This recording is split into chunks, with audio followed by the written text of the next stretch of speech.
الحمد لله الحمد لله رب العالمين،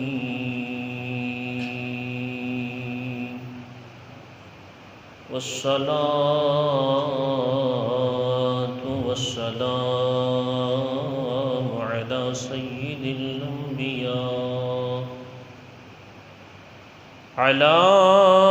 سيد الأنبياء والمرسلين وعلى آله وأصحابه وذريته وأولياء ملته وعلماء أهل سنته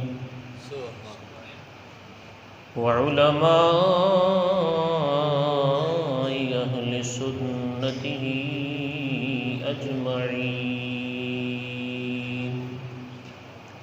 أما بعد فأعوذ بالله من الشيطان الرجيم. بسم الله الرحمن الرحيم.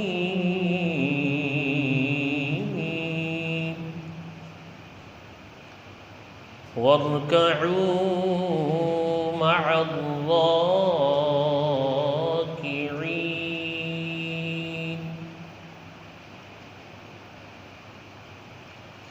وفي مقام آخر: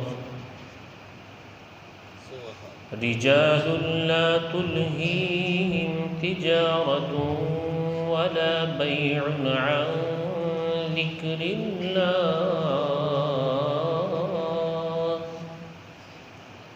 وإقام الصلاة وإيتاء الزكاة يخافون يوما تتقلب فيه القلوب والأبصار.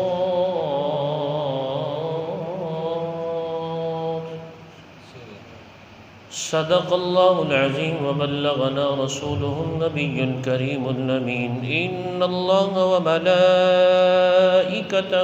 يصلون على النبي يا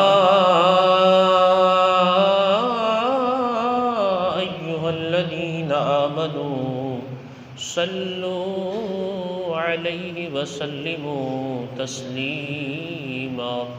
يا الصلاة والسلام عليك يا رسول الله. الصلاة والسلام عليك يا حبيب الله. الصلاة والسلام عليك يا نبي الله، وعلى آلك وأصحابك يا نور الله. عمل کا جذبہ عطا یا الہی، گناہوں سے مجھ کو بچا یا الہی. عمل کا جذبہ عطا یا الہی، گناہوں سے مجھ کو بچا یا الہی.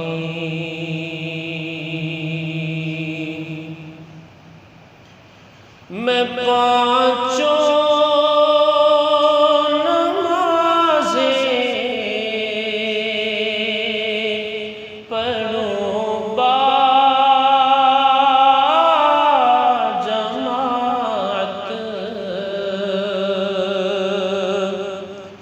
اللہ میں پانچوں نمازیں پڑھوں باجماعت،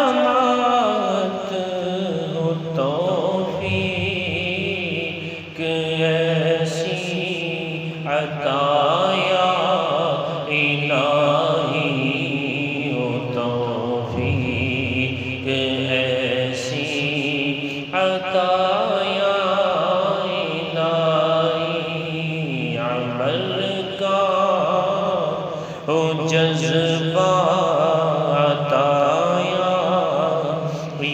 الہی گناہوں سے مجھ کو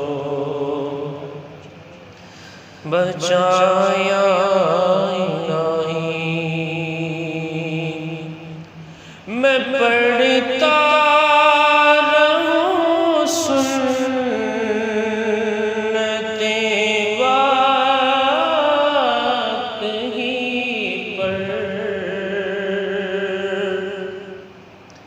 میں پڑھتا رہوں سنتیں وقت ہی پر، ہوں سارے نوافل ادا یا الہی، ہوں سارے نوافل ادا یا الہی، دے شوق کے تلاوت، دے ذوق کے عبادت، اللہ دے شوق کے تلاوت، دے ذوق کے عبادت، رہوں باوضو میں صدا یا الہی، رہوں باوضو میں صدا یا الہی، ہمیشہ نگاہوں کو اپنی جھکا کر، اللہ ہمیشہ نگاہوں کو اپنی جھکا کر،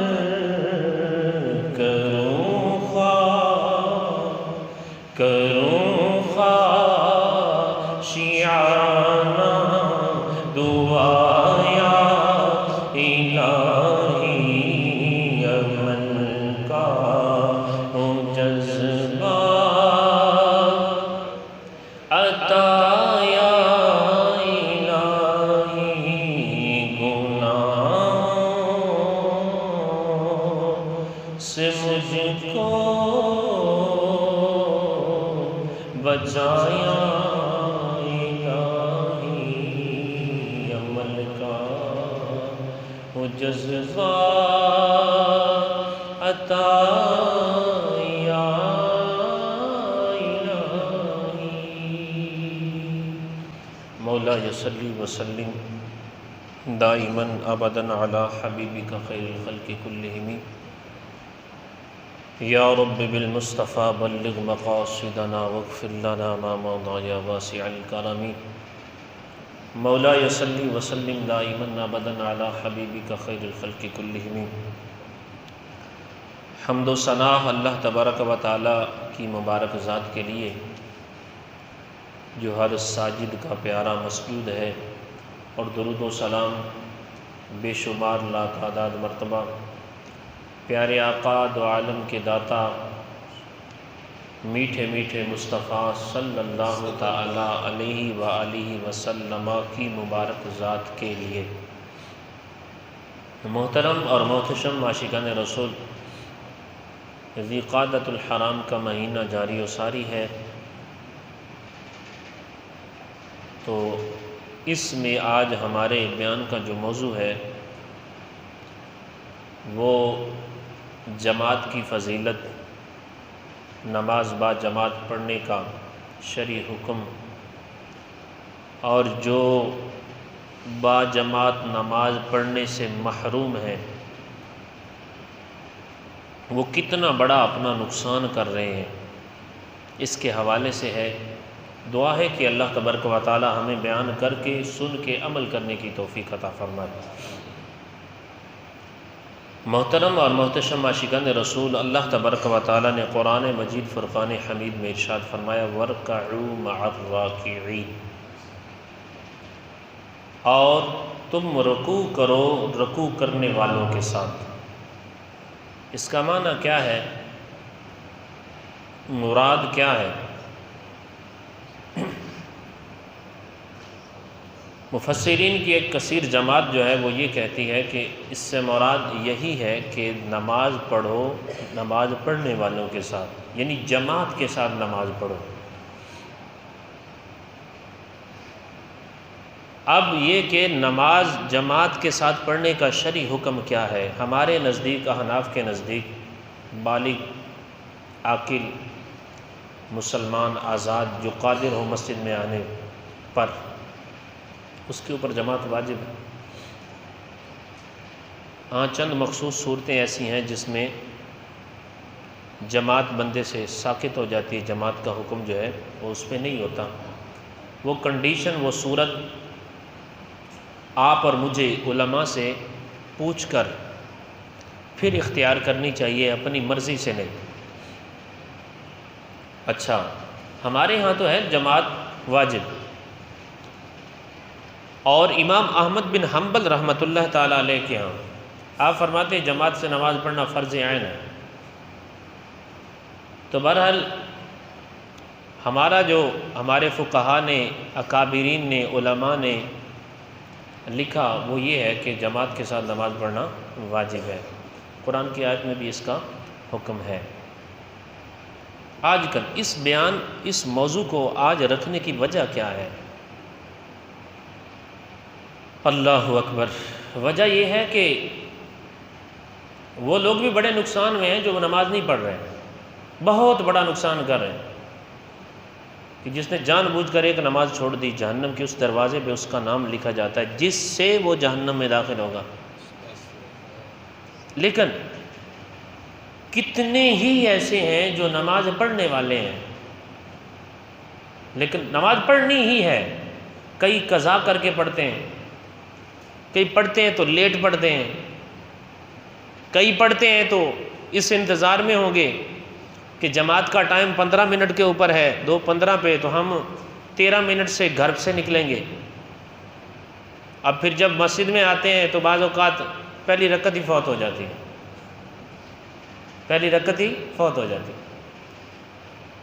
تو کئی ماشاءاللہ ایسے بھی ہوتے ہیں کہ جو ماشاءاللہ اذان سے پہلے مسجد میں آئے ہوتے ہیں، کئی ایسے بھی ہوتے ہیں کہ جو جیسے ہی اذان سنتے ہیں مسجد میں آ جاتے ہیں۔ تو مختلف جو نماز پڑھنے والے ہیں ان کی کنڈیشنیں بھی مختلف ہیں۔ تو بہرحال جماعت کے ساتھ نماز پڑھنا یہ اللہ اور اللہ کے حبیب کا حکم ہے، اللہ اور اللہ کے حبیب کا حکم ہے۔ میں یہ بھی عرض کروں گا انشاءاللہ جماعت کے ساتھ نماز پڑھنے میں کیسی پیاری پیاری حکمتیں ہیں۔ اب یہ کہ ایک مین جو ریزن ہمارے سامنے آتی ہے وہ یہ بھی ہے کہ جماعت سے نماز نہ پڑھنے کی، کہ ہمیں پتہ نہیں چلتا جماعت کا ٹائم کیا ہے، ہمیں پتہ نہیں چلتا اذان کس وقت ہوئی، بجلی چلی جاتی ہے بعض اوقات۔ قربان جائیے، جو جذبہ ہے نا، جذبہ یہ بندے کی رہنمائی کرتا ہے، یہ راہیں نکال دیتا ہے، اور اگر نہ کرنا ہو تو پھر بہانے سینکڑوں موجود ہیں۔ کوئی کام نہ کرنا ہو اس شخص کے پاس جس نے نہیں کرنا، دلیلیں بھی ہوں گی، بہانے بھی ہوں گے، راہیں بھی ہوں گی، وہ سب نکال لے گا۔ اگر کرنا ہے تو ماشاءاللہ راہیں اللہ خود ہموار کر دیتا ہے۔ آپ دیکھیں حضرت عمر بن عبد العزیز رضی اللہ تعالیٰ عنہ، ایک بہت بڑا نام ہے تاریخ اسلام میں آپ کا، حضرت عمر بن عبد العزیز۔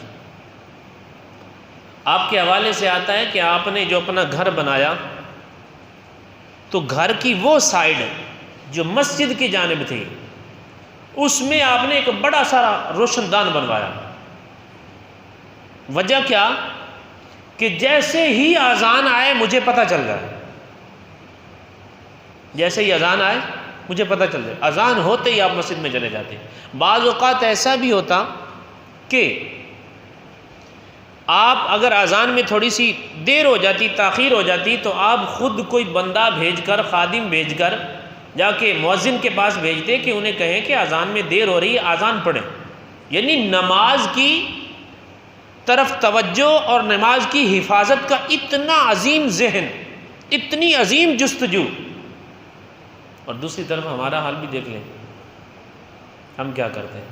اور مجھے واقعہ یاد آیا کہ مولانا روم رحمۃ اللہ تعالی علیہ نے اپنی مثنوی شریف میں ایک واقعہ لکھا ہے کہ ایک مرید نے نا بڑا گھر بنایا، بہت ہی ٹپ ٹاپ سے ہے، آن شان سے گھر بنایا، بڑا خوبصورت گھر بنایا.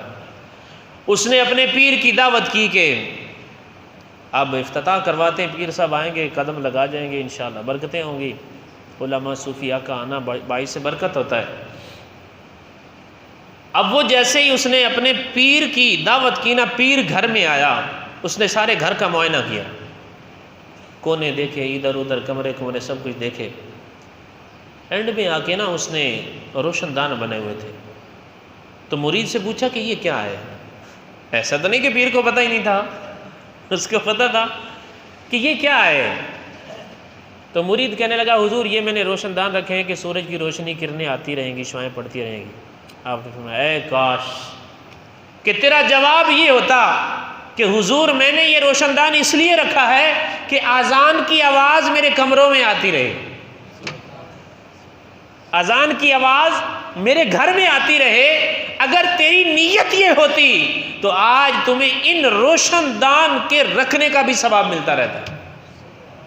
آپ ذرا اندازہ لگائیں، کچھ آج کل کی دنیا میں نا کچھ لوگ ایسے بھی آپ کو نظر آئیں گے جو شاید جن کو اذان کی آواز جو ہے واللہ عالم کیا ہے، کیوں وہ سننا نہیں چاہتے یا کیا کہنا چاہتے ہیں. ہمارا ذہن تو یہ ہونا چاہیے کہ ہم مؤذن کو کہیں، امام کو کہیں کہ یار آواز تھوڑی سی اونچی کر دیں تاکہ ہمارے گھر میں بھی آئے، ہمارے پورے گاؤں کے جتنے گھر ہیں سب میں آئے. ہم اپنی خواتین کو یہ کہیں، بچوں کو یہ کہیں کہ بیٹا جب اذان آئے گھر کے دروازے کھول دو، کمروں کے دروازے کھول دو، کھڑکیاں کھول دو، تاکہ اذان کی آواز ان کمروں میں آئے اور شیطان کے شر سے اللہ ہمیں محفوظ فرما دے.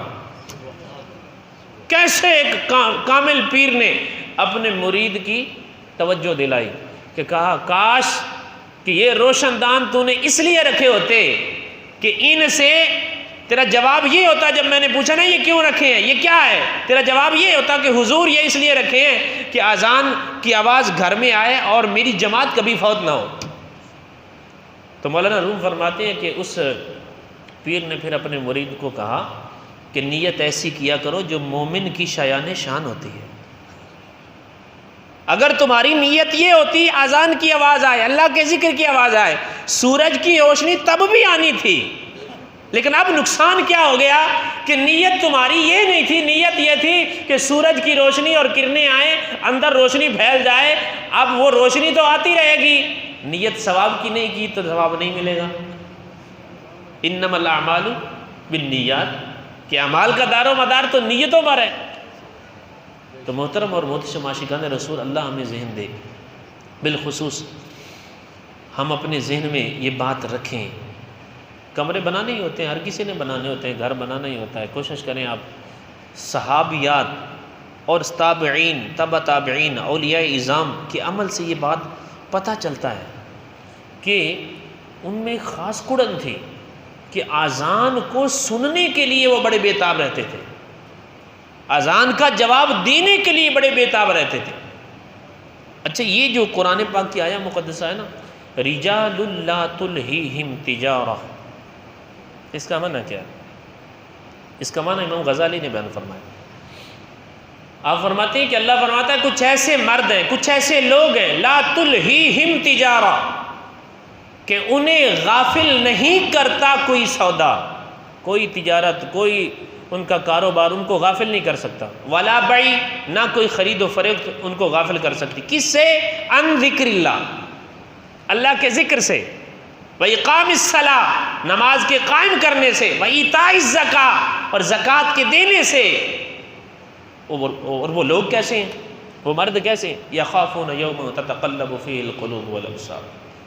اللہ فرماتا ہے وہ خوف کھاتے ہیں اس دن سے، ڈرتے ہیں اس دن سے کہ جس میں دل اور آنکھیں الٹ دی جائیں گی، اس دن سے ڈرتے ہیں۔ امام غزالی فرماتے ہیں اس سے مراد وہ لوگ ہیں کہ جب اذان کا وقت ہوتا، اگر کسی نے ہتھوڑا اپنے ہاتھ میں اٹھایا ہوا ہے نا، جیسے ہے نا اللہ اکبر مؤذن کی آواز آئی، اس نے نیچے رکھ دیا۔ اگر کسی نے سوئی کے ذریعے وہ کوئی چیز سی رہا ہے، سلائی کر رہا ہے، جیسے اللہ اکبر کی آواز آئی، اس نے ادھر ہی سوئی اندر رکھ دی، دھاگا بھی اندر، بس چھوڑ دیا، کیوں؟ میرے رب کا پیغام آ گیا۔ کوئی بھی کام کر رہا ہے، کیا ہوا جی؟ اذان کی آواز آئی، ادھر ہی سب کچھ چھوٹ گیا، چلو جی مسجد کی طرف۔ امام غزالی فرماتے ہیں اس سے مراد وہ لوگ ہیں۔ حضرت عبداللہ بن عمر رضی اللہ تعالیٰ عنہ، آپ نے ایک مرتبہ ایک بازار میں تھے، تو جیسے ہی اذان کی آواز آئی نا، لوگوں نے اپنی دکانیں بند کی، سارا کام کا چھوڑ کے نا سب مسجد کی طرف جانے لگے نماز پڑھنے کے لیے۔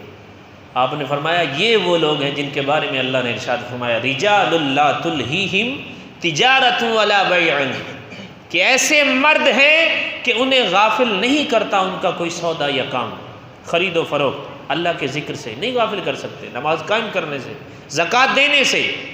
وہ ڈرتے ہیں، ان کے سینوں میں خوف خدا ہے، وہ اس بات سے ڈرتے ہیں کہ جس دن دلوں اور آنکھوں کو الٹ دیا جائے گا، وہ اس بات سے ڈرتے ہیں کہ جس دن حساب دینا پڑے گا۔ تو محترم اور محتشم عاشقان رسول، احساس ذمہ داری پیدا کریں۔ میں مسلمان ہوں، عاقل بالغ مسلمان کے اوپر، آزاد کے اوپر، جو قدرت رکھتا ہے مسجد میں جانے کی، اس کے اوپر جماعت واجب ہے۔ مجھے مسجد میں جماعت کے ساتھ نماز پڑھنی ہے، مسجد میں جا کر نماز پڑھنی ہے۔ طرح طرح کے ہیلے بہانے آ جاتے ہیں، ہمارے یہاں دیکھتے ہیں۔ اب دیکھیں ابھی مسجد میں کتنی تعداد ہے، جیسے خطبے کا وقت ہوگا پھر آپ دیکھیے گا کتنی تعداد۔ وجہ کیا ہے؟ آنی چاہیے، سوچنا تو چاہیے نا کیا وجہ ہے۔ کیا میرے نزدیک جماعت کی اہمیت نہیں؟ کیا میرے نزدیک دین سننے سنانے کی کوئی اہمیت نہیں؟ کیا شوق نہیں، ذوق نہیں؟ محترم اور محتشم عاشقان رسول، تو ہمارے جو پہلے کے بزرگان دین تھے نا، ان کا ایسا طریقہ کار تھا کہ وہ طریقے اپناتے تھے۔ اور آج کل ہماری نوجوان نسل تو اللہ تعالیٰ معاف فرمائے، اللہ انہیں سیدھی راہ دکھائے۔ کئیوں کے تو وہ کانوں میں وہ سپیکریاں لگی ہوتی ہیں، صبح سے شام تک بیچاروں کو پتہ ہی نہیں ہوتا کیا ہو رہا ہے کیا نہیں ہو رہا۔ اذان کس نے سننی؟ اوہ اللہ کا ذکر کرنے سے، سننے سے دلوں کے زنگ اترتے ہیں۔ اور خدا کے بندو، جب راستے بند کرتے جاؤ گے، نہ تم اپنے گھروں میں اذان کی آواز آنے دیتے ہو، نہ گھروں میں اللہ کا ذکر کرتے ہو، نہ زبان سے ذکر کرتے ہو، نہ کانوں سے سنتے ہو، پھر یہ کہتے ہو کہ اماں بھی بیمار ہے، ابا بھی بیمار ہے، بچے بھی بیمار ہیں، رزق نہیں ملتا، یہ نہیں ملتا، وہ نہیں ہوتا، تو اور کیا ہو تمہارے ساتھ؟ سارے راستے تو خود ہی بند کر رہے ہیں۔ تو محترم اور محتشم عاشقان رسول، ہمیں وہ راستے اختیار کرنے چاہیے، جماعت کی تڑپ پیدا کرنی چاہیے۔ آپ دیکھیں جماعت کے ساتھ نماز پڑھنا، اس کی کتنی عظیم فضیلت ہے۔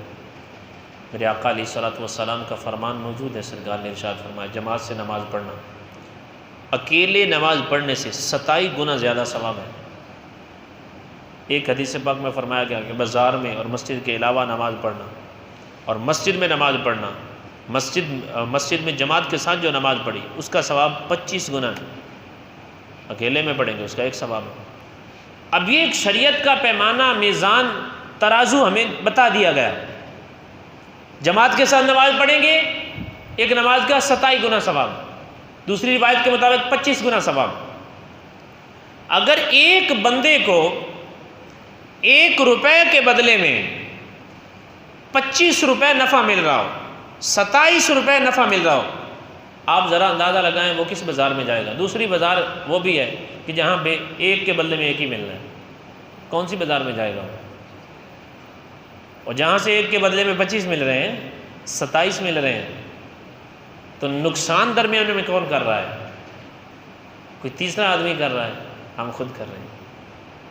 اچھا، جماعت کے ساتھ نماز پڑھنا، اس کے فضائل ہیں، فضیلت ہے۔ اب یہ کہ جماعت، کئیوں کو یہ ذہن ہوتا ہے نا کہ او یار کوئی نہیں، آخری رکعت میں لی جیسے ہی اتحیات ہی ترالی جیسا ہے. سمجھ آ رہی؟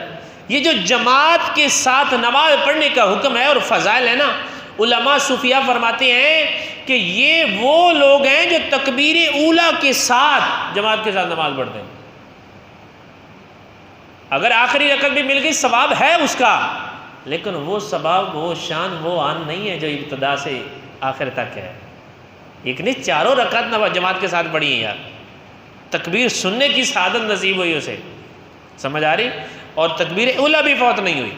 یہاں تک کہ حدیث پاک میں آتا ہے کہ جس نے 40 دن با جماعت نماز پڑھی، اللہ تبارک و تعالیٰ اس کے لیے 2 آزادیاں لکھ دیتا ہے. کتنے دن؟ 40 دن. کیا کیا جی؟ با جماعت نمازیں پڑھی، اللہ اس کے لیے 2 آزادیاں لکھ دیتا ہے. نمبر 1 جہنم کی آگ سے آزادی، اور نمبر 2 منافقت، نفاق سے آزادی. اور کیا چاہیے؟ عمل کیا ہے جی؟ جماعت کے ساتھ نماز پڑھنی، جماعت کے ساتھ نماز پڑھنی. اللہ اکبر. میرے آقا علیہ الصلوۃ والسلام کا جذبہ آپ دیکھیے. بخاری شریف کی حدیث سے پاک ہے، سرکار صلی اللہ تعالیٰ علیہ وسلم ایک دفعہ بیمار ہو گئے، بہت زیادہ بیمار ہو گئے، بہت زیادہ علیل تھے. حضرت اماں عائشہ صدیقہ طیبہ طاہرہ رضی اللہ تعالیٰ عنہ آپ فرماتی ہیں کہ حضرت بلال رضی اللہ تعالیٰ عنہ حاضر ہوئے، یا رسول اللہ نماز کا وقت ہو گیا. تو سرکار کی طبیعت صحیح نہیں تھی، بیماری تھی. تو سرکار نے ارشاد فرمایا کہ میرے پیارے غلام صدیق اکبر کو کہو نماز تمہیں پڑھا دے، انہیں کہو تمہیں نماز پڑھا دے. حضرت سیدتنا عائشہ صدیقہ رضی اللہ تعالیٰ عنہ آپ فرماتی ہیں کہ حضرت بلال چلے گئے. تھوڑی دیر کے بعد سرکار کو کچھ افاقہ ہوا، تو سرکار نے اپنے 2 غلاموں کو اشارہ کیا، تو ایک کے کندھے کے ساتھ دائیں جانب سے سہارا لے لیا، دوسرے سے بائیں جانب سے سہارا لے لیا. تو یوں 2 کے سہارے کے ساتھ میرے آقا جا رہے ہیں، ادھر جماعت ہو رہی. اللہ اکبر. اتنے زیادہ علیل بیماری کی حالت میں میرے آقا جیسے تھوڑا سا افاقہ ہوا تو اپنے غلاموں کو ارشاد فرمایا مجھے لے چلو یار. اے خدا کے بندے، وہ ہے نا حدیث پاک میں، جو اللہ سے ملنا پسند کرتا ہے، جس کو پسند ہے کہ اللہ کی ملاقات، اللہ کو اس سے ملاقات پسند ہے. ہمارا تو انداز ہی عجیب و غریب ہو گیا یار. اللہ سے کتنی محبت ہے، اللہ کی عبادت سے کتنی محبت ہے، اللہ کے ذکر سے کتنی محبت ہے. تمام نبیوں کے نبی، امام الانبیاء، سید الرسول میرے آقا علیل ہیں. تھوڑا سا افاقہ ہوا، اپنے غلاموں کو فرمایا مجھے لے چلیں. یوں سہارے کے ساتھ چلتے چلتے جیسے ہی آنے لگے حضرت ابو بکر صدیق رضی اللہ تعالیٰ عنہ، آپ کو پتہ چل گیا قدموں کی آہٹ سے، آپ نے پیچھے آنا شروع کیا. سرکار نے فرمایا نہیں، نماز جاری رکھو. پھر سرکار حضرت ابو بکر صدیق رضی اللہ تعالیٰ کی لیفٹ کی جانب یعنی بائیں جانب سرکار آ کے بیٹھ گئے، اور یوں پھر سرکار نے نماز ادا فرمائی. آپ ذرا اندازہ لگائیں کیسی جماعت سے محبت. ہم نعرے تو لگاتے ہیں عشق رسول میں موت بھی قبول ہے، بغیر اس کے زندگی فضول ہے، لیکن یہ نہیں سوچتے یار میرے آقا کر کے کیا گئے یار. ایسی بھی روایتیں آتی ہیں کچھ لوگوں میں جماعت کے ساتھ نماز پڑھنے میں سرکار نے سستی دیکھی، تو سرکار نے ارشاد فرمایا میں تو یوں چاہتا ہوں کہ یہاں کسی کو کھڑا کر دوں وہ جماعت کرائے تمہیں، اور ان لوگوں کو اور ان کے گھروں کو جلا دوں. آگ سے لکڑیاں اکٹھی کر کے ان کے گھروں کو جلا دیا جائے. یار کیا مقصد کیا ہے ہماری زندگی کا؟ اللہ کی عبادت کرنا ہے، اللہ کو راضی کرنا ہے. آپ ذرا دیکھیں، کبھی تصور کیا ہم نے، کبھی خیال کیا کہ کیسا حسین وہ منظر ہوتا ہے یار، کتنا عظیم ترین ڈسپلن ہوتا ہے. ایک کو ہم امام بناتے ہیں، پیچھے پوری مسجد بھری ہوتی ہے. کیسا عظیم انداز ہے یار. جب تک ہمارا امام رکوع میں نہیں جائے گا، اسلام ایسا ڈسپلن سکھاتا ہے کہ اسلام کے چاہنے والے جس کو انہوں نے امام بنایا ہے، نمائندہ بنایا ہے، اپنا پیشوا بنایا ہے، جب تک وہ رکوع میں نہیں جائے گا سب کھڑے ہیں، نہیں جائیں گے رکوع میں. یہ جماعت ہمیں سکھاتی ہے کہ اپنے کاموں میں ایک شخص کو رہنما بنا لو. جب اس کو رہنما بنا لو تو پھر جیسے امام جب تک سر نہ جھکائے تو ہمارا نہیں جھکتا، تو جب تک اس کا پھر حکم نہ آئے نا تو ہمیں کچھ نہیں کرنا چاہیے۔ ہمیں اپنے اسلامی معاملات میں کسی کو رہنما بنا لینا چاہیے۔ کیسا عظیم یار ڈسپلن ہے، کسی دین میں ایسا ہے؟ یہ اسلام کا نور ہے اور حسن ہے۔ کیسا یار جماعت کے اندر صف کے ساتھ صف بنی ہوئی ہے، اور سارے امیر ہے غریب ہے، جس کی جیب میں 5 روپے نہیں ہے وہ بھی اسی امام کے پیچھے ہے، جس کی کروڑوں کی پراپرٹی ہے وہ بھی اسی امام کے پیچھے ہے۔ ہمت ہے کسی میں امام سے پہلے کر کے سجدہ دکھائے تو صحیح۔ اقتداء کی شرائط میں سے جب شرط ہی ختم ہو جائے گی تو پھر کیسے نماز ہوگی اس؟ امام سے مقدم ہونا یہ درست نہیں ہے۔ تو سبھی غازی وزیر سب پیچھے ہیں اور آگے ایک امام ہے۔ محترم اور محتشم عاشقان رسول، پھر یہ جماعت جو ہے نا، جہاں اس میں ہمیں ڈسپلن ملتا ہے، ایک خاص قسم کا طریقہ کار ملتا ہے، اس میں یہ بھی ملتا ہے کہ مسلمانوں کا اتفاق کیسا ہونا چاہیے، ان کی محبت کیسی ہونی چاہیے۔ ہر نماز میں آپ جماعت کے ساتھ آ کے نماز پڑھیں گے، سلام تو لیں گے نا امام صاحب سے، تو کیا سلام لینے سے محبت بڑھے گی گھٹے گی؟ ٹھیک ہے نا، نماز پڑھنے آئیں گے، غریب بھی آئیں گے، امیر بھی آئیں گے، مالدار بھی آئیں گے، سبھی آئیں گے۔ اب ہو سکتا ہے کئی ایسے ہوں مالدار، جماعت کے بعد جن کو توفیق ہو جائے غرباء سے ملنے کی، ان کے دل میں احساس پیدا ہو جائے، وہ اپنے غریب بھائیوں کا خیال کریں، اپنا زکوٰۃ عشر ان کے ذریعے ان کی مدد کریں، تو جماعت جو ہے نا اس کو لازم کریں یار۔ یہاں تک کہ آپ دیکھیں کہ ایک نبینہ صحابی تھے،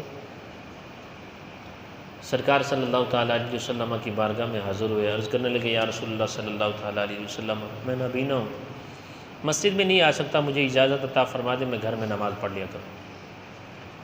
تو وہ جانے لگے، سرکار نے اجازت عطا فرما دی، جانے لگے۔ پھر سرکار نے بلایا کہ کیا اذان سنتے ہو؟ انہوں نے کہا جی۔ فرمایا پھر اس کا جواب دو، پھر اس کا جواب دو۔ شرعی حکم بھی یہی ہے کہ اگر کوئی بندہ نابینا ہے، ٹھیک ہے نا، یا ایسا بیمار ہے کہ وہ چل کر مسجد میں آ ہی نہیں سکتا، تو جماعت واجب نہیں ہے۔ پھر بھی اگر نابینا ہے، پھر بھی افضل یہ ہے کہ وہ مسجد میں نماز پڑھے۔ تو کیا ہوا جی، وہ نابینا شخص مسجد نبی میں بار بار آتے نماز پڑھتے تھے۔ مسجد کی طرف چل کر جو آپ قدم اٹھا رہے ہیں نا، یہ جو آپ کی قدم جا رہے ہیں، ہر قدم صدقہ ہے آپ کے لیے، ہر قدم آپ کے لیے صدقہ ہے۔ اس سے گناہ مٹتے ہیں، نیکیاں ملتی ہیں، ثواب ملتا ہے۔ محترم اور محتشم عاشقان رسول، تو اپنے اندر یار جماعت کا جذبہ پیدا کریں۔ آپ دیکھ لیں یہ کتنے نماز کے بعد کئی ایسے ہوں گے، کئی کی شرعی مجبوری بھی ہوتی ہیں، اگر کسی کو کوئی عذر ہے نا کہ میں اس وجہ سے جماعت میں شامل نہیں ہو رہا، یار اللہ نے ہمیں ایک پورا پراپر طریقہ کار بتایا، فاسألوا اہل الذکر ان کنتم لا تعلمون۔ اللہ نے ارشاد فرمایا اگر علم نہیں ہے تو علم والوں کے پاس آؤ، علماء کے پاس آؤ، مفتیان کرام کے پاس بیٹھو، اپنی وجہ بیان کرو اور مسئلہ پوچھو، ہو سکتا ہے تمہارا کوئی حل نکل جائے، لیکن ایسے یار اپنے آپ کو جماعت سے محروم نہ کرو۔ محترم اور محتشم عاشقان رسول، نماز جماعت کے ساتھ پڑھیں، اس کی بڑی برکات ہے۔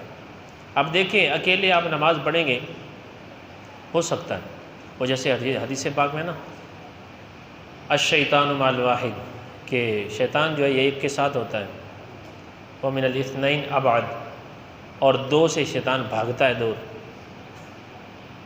اکیلے پڑھیں گے ہو سکتا ہے شیطان کے وار ہو جائیں، ٹھیک ہے۔ اور بزرگان دین صوفیاء کے عمل سے یہ بات پڑھی ہے کہ وہ کئی صوفیاء کرام جو ہے نا وہ تو مسجد میں جب آتے ہیں نا جماعت کی نماز پڑھنے کے لیے پچھلی صف میں کھڑے ہوتے ہیں۔ کیوں؟ فرماتے کہ ہو آگے جو ہے نا یہ کوئی ان میں اللہ کا نیک بندہ ہوگا جس کے سجدوں کی وجہ سے، جس کے قیام کی وجہ سے، جس کے خوف خدا کی وجہ سے۔ سبھی کے دل کی کنڈیشن ایک جیسی تو نہیں نا، کئی ایسے بھی ہوں گے کہ جو نماز میں کھڑے تو قیام میں ہیں لیکن آنکھوں سے آنسو جاری ہیں، کئی ایسے بھی ہوں گے جو کھڑے تو مسجد میں ادھر کھڑے ہیں لیکن ان کا تصور ایسا پاکیزہ ہے کہ میں جناب الصراط کے اوپر نماز پڑھ رہا ہوں، کھڑا ہوں، یعنی خوف خدا پیدا کرنے کے لیے، جذبہ پیدا کرنے کے لیے، عبادت کا ذوق پیدا کرنے کے لیے۔ تو وہ بزرگان دین اس لیے نماز پڑھتے، پیچھے جماعت کے ساتھ ہی پڑھتے کہ آگے والے جو ہیں جس کی نماز قبول ہو جائے گی، جس کا سجدہ قبول ہو جائے گا، رکوع قبول ہو جائے گا، اللہ اس کے صدقے میری عبادت بھی قبول فرمائے۔ محترم اور محتشم عاشقان رسول، حضرت سیدنا عمر بن خطاب رضی اللہ تعالیٰ عنہ آپ فرماتے ہیں جو بندہ جماعت سے نماز پڑھتا ہے نا، اللہ اس سے پیار فرماتا ہے، اللہ اسے محبوب رکھتا ہے، اللہ کو جماعت پسند ہے۔ یہ جو الگ میں یہ نیا فتورہ کھڑا کرنے والے شروع ہو جاتے ہیں نا درمیان میں، یہ پتہ نہیں کیا کرتے ہیں۔ جب تک امام شریعت کے مطابق ہے نا، ہمیں کبھی بھی اپنے آپ کو اس ثواب سے محروم نہیں کرنا چاہیے، جماعت کے ساتھ نماز پڑھیں۔ اللہ کے بندو، ہمارے بزرگان دین تو ایسے تھے کہ اگر اذان سننے کی سعادت نصیب نہیں ہوتی تھی نا، کئی دن روتے۔ ایک بزرگ رحمۃ اللہ تعالی علیہ کی نماز ایک مرتبہ جماعت سے نہ پڑھ سکے، فوت ہو گئی جماعت، تو ان کی عیادت کرنے کے لیے صرف ایک شخص آیا۔ تو پتہ انہوں نے کیا جواب دیا کہ یار میری نماز کی جماعت فوت ہوئی، صرف ایک شخص آیا میری عیادت کرنے کے لیے، یار کیسے تیری نماز کی جماعت کی فوت ہو گئی؟ اگر میرا بچہ فوت ہو جاتا، میرا کوئی گھر کا فرد فوت ہو جاتا، تو دیکھتے تم کہ 10,000 سے زائد بندے میری عیادت کرنے کے لیے آتے۔ یعنی دین کو لوگوں نے ہلکا سمجھ رکھا ہے اور دنیا کو اہم ترین سمجھ رکھا ہے، اور یہی کنڈیشن ہے۔ آپ دیکھ لیں کیسی صورتحال ہوتی، ہماری نمازوں کا حال دیکھیں، ہماری تلاوت قرآن کا حال دیکھیں، دین سے محبت کا حال دیکھیں۔ اگر دین سکھانے کا معاملہ آئے، اپنے بچوں کو سکھانا ہے، اس میں اپنا حال دیکھیں کہ ہمیں کتنی محبت ہوتی ہے۔ وہی جو لنگڑا ہوگا، لولا ہوگا، گانا ہوگا، وہ ہم کھینچ کے کرتے ہیں مدرسے کی طرف، چلو جی۔ محترم اور محتشم عاشقان رسول، نماز کا جذبہ پیدا کریں۔ میں آپ کو سناتا ہوں حضرت سعید بن مسیب کے حوالے سے، بڑے عظیم ترین بزرگ ہیں۔ آپ کے حوالے سے آتا ہے، آپ فرماتے ہیں کہ متواتر یعنی لگاتار 20 سال سے اللہ کا یہ فضل ہے کہ جب اذان آتی ہے نا، میں مسجد میں ہوتا ہوں۔ جب اذان آتی ہے، اچھا اذان سے پہلے وضو کر کے مسجد میں آ جانا، اس کی بھی بہت بڑی فضیلت ہے، ٹھیک ہے؟ اذان آتے ہی مسجد میں آ جانا، اس کی بھی فضیلت ہے۔ ہاں، یہ پراپر جو پہلے ہم کر رہے ہیں نا، یعنی اذان ابھی 15-20 منٹ جماعت کے پڑھے ہیں، ہم پہلے ہی تیاری کر کے آ رہے ہیں، یہ جو ہم اہتمام کر رہے ہیں، انتظام کر رہے ہیں، کوشش کر رہے ہیں، اس کا بھی ہمیں بدلہ ملنا ہے۔ آپ ذرا ذوق دیکھیں، کیا ان کی مصروفیات نہیں تھی؟ ان کے بچے نہیں تھے؟ سب کچھ تھا۔ آپ فرماتے ہیں 20 سال سے اللہ کا یہ فضل ہے، لگاتار جس وقت اذان ہوتی ہے میں مسجد میں ہوتا ہوں، اور ہم جس وقت جمعے کی دوسری اذان ہوتی ہے ہم مسجد میں ہوتے ہیں۔ ایسے ہی ہوتا ہے، ایسے ہی ہوتا ہے۔ دین نہیں سیکھا پھر کیسے جذبہ پیدا ہوگا؟ نیت کریں، کوشش کریں۔ پتہ ہے ہمیں 1 بجے بیان شروع ہوتا ہے، 1:15 پر بیان شروع ہوتا ہے، آپ پہلے آ جائیں یار، 15 منٹ پہلے آ جائیں۔ یہ جو 15 منٹ مجھے ملیں گی، ان میں سنتیں ادا کروں گا، اور انشاءاللہ اللہ نے چاہا تو 313 مرتبہ درود شریف کے گجرے پیش کروں گا۔ جمعے والا دن ہے نا، بڑا عظیم دن ہے، تو درود و سلام بھی پڑھیں۔ پھر انشاءاللہ وقت کے اوپر جاؤں گا، سرکار کی احادیث مبارکہ یاد کروں گا، ٹھیک ہے جی؟ احادیث یاد کروں گا، قرآن کی آیتوں کے ترجمے یاد کروں گا، شریعت کے مسائل یاد کروں گا۔ یار کم از کم آپ 2 ماہ تو ایسا کر کے دیکھیں نا، پھر حساب لگائیے گا یار میرے اندر کتنا علم دین کا آیا اور کتنا گیا۔ کیوں نہیں ذوق پیدا ہوتا؟ کیوں نہیں خوف خدا ملتا؟ کیوں نہیں جماعت کے ساتھ نمازیں ملتی؟ مین وجہ یہ بھی ہے کہ ثواب سے محرومی، ہمیں ثواب کا پتہ نہیں، فضیلت کا پتہ نہیں۔ یار جماعت سے نماز پڑھوں گا کتنی فضیلت ہے، ہو سکتا ہے میں اکیلے میں پڑھوں، کوئی ایسی غلطی کر جاؤں، نماز میری ہو ہی نہ۔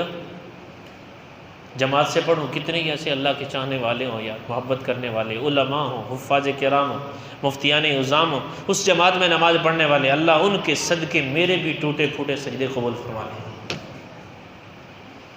تو محترم اور محتشم عاشقان رسول، ایسا نہیں تھا. پہلے والے حضرت عبداللہ بن عمر رضی اللہ تعالیٰ صحابی رسول ہیں، حضرت عمر بن خطاب رضی اللہ تعالیٰ کے شہزادے، آپ کے بچے بھی تھے، کاروبار بھی کرتے تھے، تجارت بھی کرتے تھے آپ. لیکن آپ کے حوالے سے آتا ہے کہ اگر کسی وقت آپ کی جماعت فوت ہو جاتی، جماعت سے نماز نہ پڑھ سکتے، تو آپ پتہ کیا کرتے؟ اس نماز کے وقت سے لے کر اگلی نماز تک آپ نوافل پڑھتے رہتے. اگر عشاء کی نماز جماعت سے نہیں پڑھ سکے، اب کیا ہوگا؟ صبح تک، عشاء کی نماز پڑھنے کے بعد صبح کی جماعت تک، اب کیا ہوگا؟ صبح کی نماز تک نوافل پڑھتے رہے. یہ جذبہ تھا یار بزرگان دین کا، یہ طلب تھی، شوق تھا اللہ کی بارگاہ میں حاضر ہونے کا. تو محترم اور محتشم عاشقان رسول، میں نے ایک بزرگ کے حوالے سے پڑھا کہ امام اعظم علیہ الرحمہ کے شاگردوں کے شاگرد حضرت محمد بن سماع رضی اللہ تعالیٰ، آپ کے حوالے سے آتا ہے کہ آپ نے فرمایا ایک مرتبہ کہ آپ کی عمر کافی طویل تھی، تقریباً 103 سال آپ کی عمر ہوئی. آپ فرماتے ہیں کہ 40 سال میں، کتنے سالوں میں؟ 40 سال میں صرف ایک وقت، ایک دن، ایک نماز کی میری صرف تکبیر اولیٰ فوت ہوئی. جماعت نہیں، یہ سب سے پہلے ہم پڑھتے ہیں نا تکبیر تحریمہ، اللہ اکبر، امام سب کہتے ہیں ہاتھ باندھتے ہیں، یہ تکبیر اولیٰ ہے. 40 سال میں صرف اور صرف ایک مرتبہ تکبیر اولیٰ فوت ہوئی. اور فرماتے ہیں جس نماز کی تکبیر اولیٰ فوت ہوئی، پھر میں نے کیا کیا؟ اس نماز کو 25 مرتبہ ادا کیا. کیوں؟ کہ جماعت سے پڑھتا تو 25 نمازوں کا ثواب ملتا. 25 مرتبہ پڑھنے کے بعد بھی فرماتے مجھے اونگ آئی تو خواب میں کسی آنے والے نے یہ کہا کہ فرشتوں جیسی آمین تو نہ ہوئی. ہے نا کہ نماز میں کیا ہوتا ہے؟ حدیث پاک ہے کہتا کہ جس نے غیر المغضوب علیہم ولا الضالین، اب اس کے بعد کیا ہے؟ مقتدیوں نے آمین کہنا ہوتا ہے. اور حدیث پاک ہے کہ جس کی آمین جو ہے وہ فرشتوں کی آمین کے موافق ہو گئی، اللہ اس کے گناہ بخش دیے جائیں گے، اس کے گناہ بخش دیے جائیں گے. تو آپ کو کہا گیا کہ وہ فرشتوں والی آمین تو نہ ہو سکی، 25 مرتبہ آپ نے نماز پڑھ لی. یعنی ایسے نفس کی مخالفت کیا کرتے تھے. تو ہمارے تو ہاں سسٹم ہی ایسا ہوتا ہے، ہم بعض اوقات ایسا ہوتا ہے نماز جماعت سے نہیں پڑھی، اس کو بھی نمایاں کر رہے ہوتے ہیں کہ میں نے بہت بڑا کارنامہ کر لیا.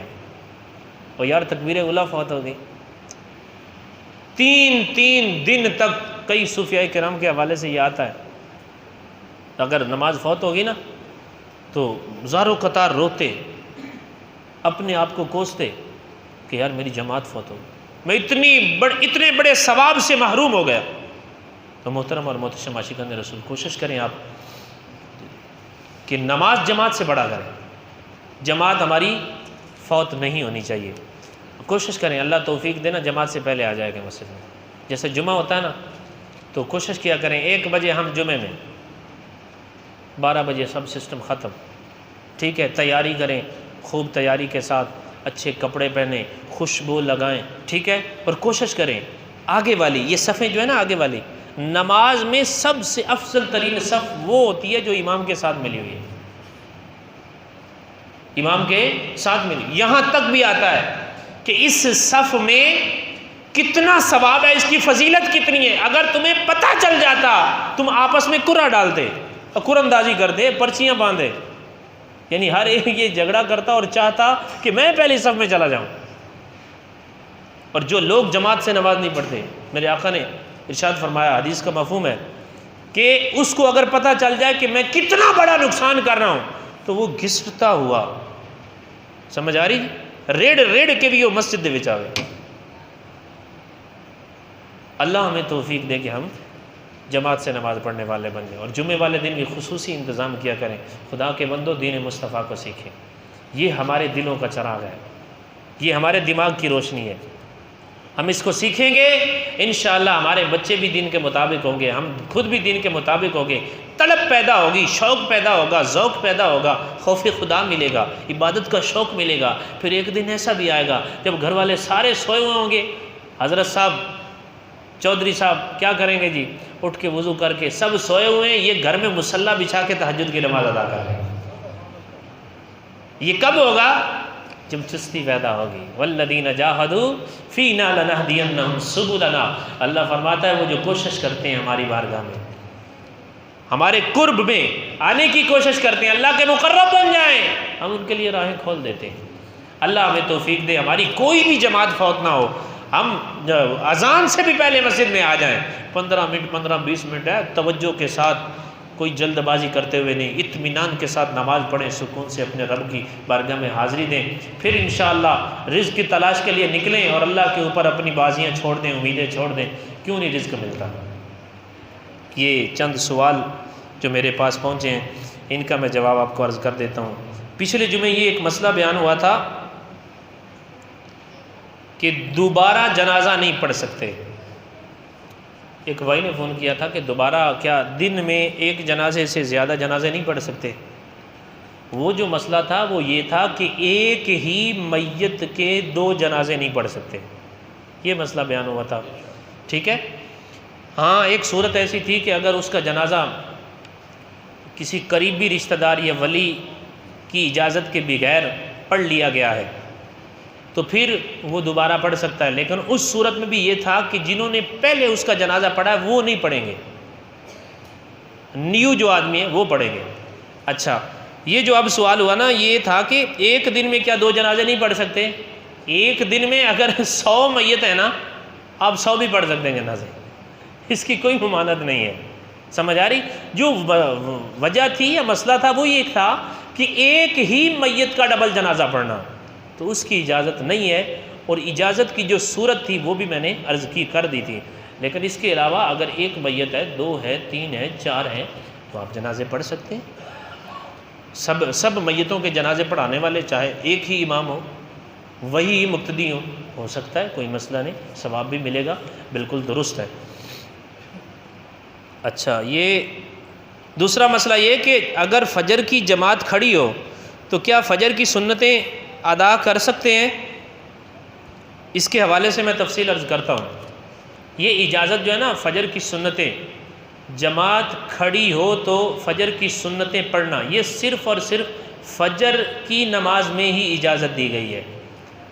اس کا مسئلہ یہ ہے کہ اگر تو آپ آئے نا مسجد میں، جیسے ہی مسجد میں آپ آئے ہیں جماعت کھڑی ہے فجر کے فرضوں کی، تو آپ دیکھیں، سمجھیں، اس کو سوچیں کہ اگر میں 2 سنتیں پڑھتا ہوں اور سنتیں پڑھنے کے بعد بھی مجھے جماعت مل جائے گی، اگرچہ امام کے سلام پھیرنے سے پہلے قاعدہ میں ہی مل جائے، تشہد میں ہی بیٹھے ہوئے مل جائے جماعت، تو اگر تو جماعت مل سکتی ہے تو حکم یہ ہے کہ پھر آپ فجر کی سنتیں پڑھ لیں، فجر کی سنتیں پڑھ لیں. لیکن اگر ایسا ہے، آپ کو پتہ چل جاتا ہے جس امام کے پیچھے ہم نماز پڑھتے ہیں ان کی قرات کیا تھوڑی کرتے ہیں، زیادہ کرتے ہیں، یا کیا پوزیشن کا پتہ چل جاتا ہے، تو اگر تو ایسا معاملہ ہے کہ آپ سنتیں پڑھتے ہیں تو امام جماعت ختم کر دے گا، تو اب اگر آپ سنتیں پڑھتے ہیں یہ ناجائز اور گناہ ہے. اب آپ جماعت کے ساتھ شامل ہو جائیں، جماعت کے ساتھ فرض فجر کے ادا کریں. اچھا اب پھر سنتیں جو ہیں وہ تو رہ گی، پڑھی نہیں، اب کیا کیا جائے گا؟ اب سنتیں جو ہیں وہ فجر کے فرضوں کے بعد فوراً بھی نہیں پڑھ سکتے. میں نے یہ پچھلے دنوں میں ایک جگہ پہ جانا ہوا تو وہاں جماعت سے نماز پڑھی، تو وہاں ایک شخص نے نا مجھے یہ سوال کیا کہ ہمارے ہاں 1-2 نمازی ایسے ہیں کہ ان کی کبھی سنتیں رہ جائیں نا فجر کی، جماعت سے فرض پڑھ لیں گے، پھر فرضوں کے فوراً بعد وہ پیچھے کھڑے ہو کے سنتیں پڑھ لیں گے. یہ درست نہیں ہے. اب کیا کریں؟ فجر کے فرض جماعت سے پڑھ لیے، اب آپ انتظار کریں، سورج نکلے، مکروہ وقت ختم ہو جائے تو اس کے بعد اس والے جو اس دن کی سنتیں جو فجر کی چھوٹ گئی ہیں نا وہ ادا کر سکتے ہیں، اور دعویٰ کبریٰ سے پہلے.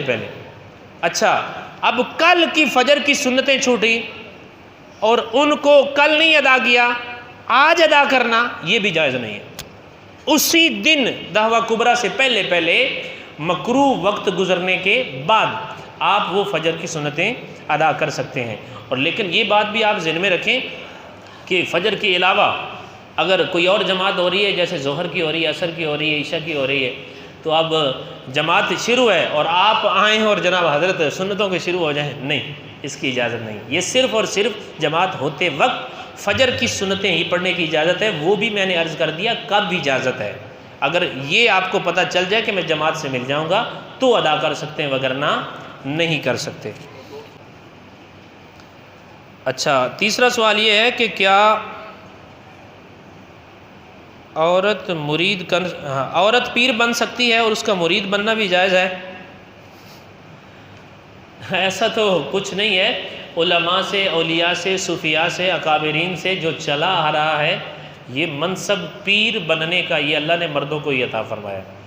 نہ تو پیر عورت بن سکتی ہے، اور نہ اس عورت، اگر کوئی پیر عورت کہے کہ میں پیر ہوں تو اس کی کوئی عورت اور مرد مرید بھی نہیں بن سکتا۔ تو یار ویسے یہ تو سوکھا جا مسئلہ ہے، آپ نے جاٹی ویسے آندے نے تو مڑ اگر بندے ہو دے مرید ہو تو پھر انہوں نے نہ کی ہو جاسی، معاشرے دے وچ آکھدے نے نا انہوں دا نا تو پھر وہ ہو جاسی ران مرید۔ تو بہرحال نہیں، شریعت میں اس کی اجازت نہیں ہے، عورت پیر نہیں بن سکتی۔ اگر پیر بن بھی جائے، پہلی بات تو یہ بن ہی نہیں سکتی نا، اگر کوئی دعویٰ کر بھی دے تو اس کی نہ تو عورت مرید بن سکتی ہے، مرید ہو سکتی ہے، نہ مرد مرید ہو سکتا ہے۔ اور یہ آخری مسئلہ، اچھا قربانی کے دنوں میں عقیقہ کرنا کیسا؟ یہ عقیقے کا حکم مستحب ہے نا، بچہ پیدا ہو یا بچی پیدا ہو اس کے شکرانے میں ہم جانور ذبح کرتے ہیں۔ تو قربانی کے جو 3 دن ہوتے ہیں ان میں عقیقہ کیا ہو سکتا ہے یا نہیں ہو سکتا؟ بالکل ہو سکتا ہے، کوئی ممانعت نہیں ہے۔ آپ قربانی کر رہے ہیں، ٹھیک ہے نا، تو قربانی کے ساتھ آپ اپنے بچوں کا عقیقہ بھی کر رہے ہیں، بالکل شرعاً جائز ہے، کوئی ایسا مسئلہ نہیں ہے۔ اور جانور جو قربانی کا ہو اس میں عقیقے کا حصہ رکھنا، اس میں کوئی شرعاً ممانعت ہے یا نہیں؟ اس میں بھی کوئی ممانعت نہیں ہے۔ جو جانور آپ نے قربانی کے لیے خریدا، بڑا جانور 7 حصوں والا، اگر اس میں ایک حصہ بھی قربانی والے ایک شخص کا ہے اور بقیہ 6 حصے جو ہیں وہ عقیقے کے ہیں، تب بھی درست ہے اور جائز ہے، قربانی ہو سکتی ہے، یا 2 ہیں یا 3 ہیں، جو بھی ہے۔ بہرحال یہ کہ قربانی والے جانور میں عقیقے کا حصہ بھی شامل ہو سکتا ہے، اس میں جو قربانی کریں گے اس میں کوئی مذائقہ نہیں ہے، بالکل قربانی درست ہے، ان کی قربانی بھی ہو جائے گی اور عقیقہ بھی ہو جائے گا۔ وَمَا عَلَيْنَا إِلَّا الْبَلَاغُ الْمُبِينُ۔